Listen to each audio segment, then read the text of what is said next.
far as I learn and know about human nature, in order to grow, we need to get out of our comfort area. We cannot grow if we're in our comfort zone. I think most of us, comfort cannot take us that deep. Unfortunately, we're not that intelligent to grow without pain and suffering. Like artists. A lot of artists cannot create if they're not in pain and suffering. Part of our philosophy that we believe that the body has its own consciousness. And it's another big receptive vehicle that needs to experience things in order to process it correctly. It's not about the end result of things. It's not about the knowledge. We believe that what defines us is the process, is the experience of things. Hard work beats talent. Why? Because it builds the fighter. It builds his character. You might be very talented, but you might not have the heart to do 1, 2, 3, 4. And the reason it's difficult because it wants us to go through the process of building it. It's not about having it, it's building it. And that's why we don't have 10,000 students here. That's why, because we constantly keep people getting out of the comfort zone. And who likes to be there? Nobody.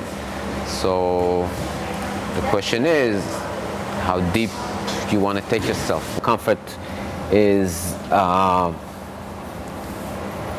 very powerful, and every powerful thing can be also very destructive. So in my belief that comfort, we should not live by comfort. Comfort is a recharging time. It's a time that you recharge, you recoup, recover, and then you continue. Even a negative thing, a bad thing, can be comfort. Like people even used to live in a system of abuse for so many years, in a certain way it become a comfort zone. Because they're scared to go to the next one. They got used to it, they're getting comfortable. And we get comfortable with our flaws. And it's easier to believe that we're not something that actually find out. I don't want to do something hard because I don't want to see myself fail, and I don't want to see myself suddenly I'm crying or failing or asking or begging, because it contradicts the core of our beliefs. And who wants to see that?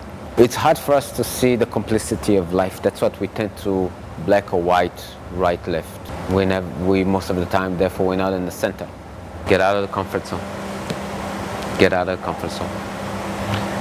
To take my place in places that I naturally wouldn't like to go. To challenge myself where I don't want to be challenged. To see some parts of my character that I don't want to see, I don't want to know. First step is self-awareness. Where I'm at now. What's going on with me now? What do I have? What am I missing? Step 2. Where do I want to go? Not too far. Where's the next step I would think I would like to go? So it won't be too scary. Now, how do I get there? What do I need to get there?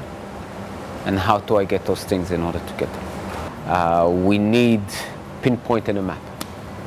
Most of the time, we cannot see the map from outer space. We need to see one town at a time. We need to see one spot at a time. So one way in order to progress is, what is the goal that you want to work now? It's not your lifetime goal, it's what is your next step, where you want to be, what's the next step, what skill you want to build. So let's focus on that. And every time you build a skill, it actually clears the way to see what other skills you need to build. The more skills you build, the lens of clarity opens up. We can grow, no matter what we think about ourselves. If we give ourselves a chance, we can grow. And I think that's the best feeling, no matter where you're at.